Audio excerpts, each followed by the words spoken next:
What's up, guys? I'm gonna get right down to business. Today, we're gonna talk about these lenses, the Sirui Astra series, which is a full frame anamorphic autofocus lens.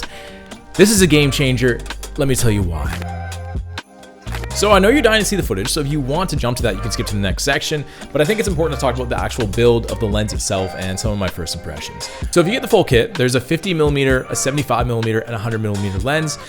The lenses come in two types, natural flare or blue flare.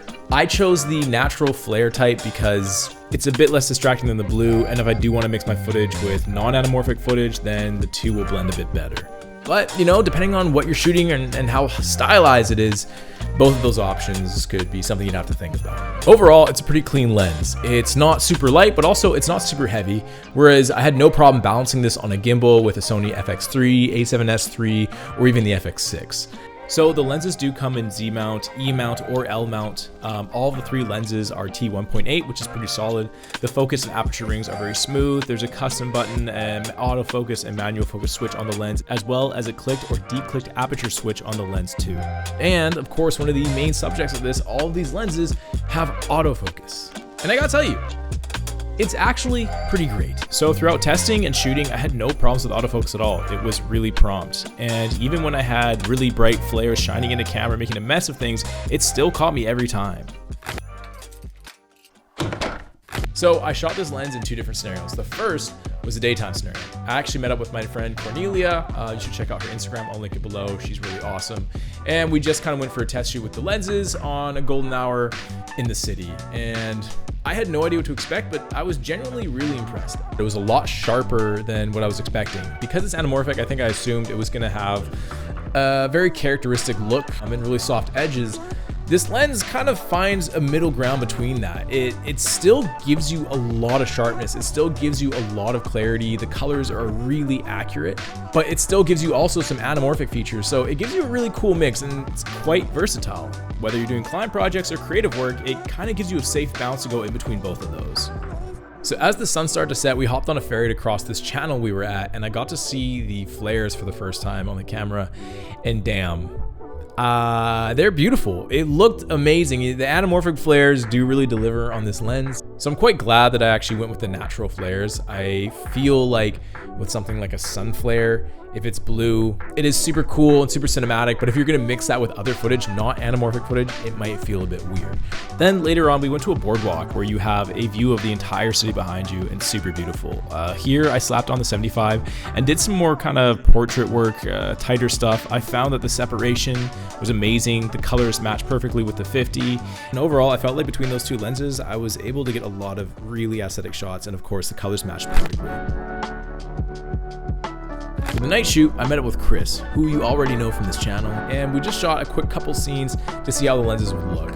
At night, the flares definitely become a lot more noticeable because there's way more practical lights in frame. I think one of the main things I noticed is the focus distance is pretty fantastic on these lenses. You can actually get really tight.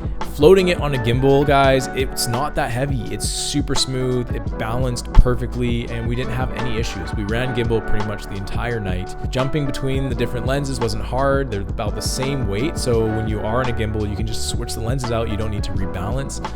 And what that does is it gives you the ability to be a one-man show, run a gimbal, and have an anamorphic lens on your camera, and running, like I said, running this 50s feels like a 35. That's pretty awesome, and that's something that you couldn't do before with anamorphic. You know, you'd have to set up a focus pulling setup, and that is just a nightmare and way heavier, and it's not something you're gonna do run and gun.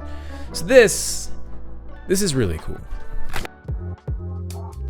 Would I recommend buying them?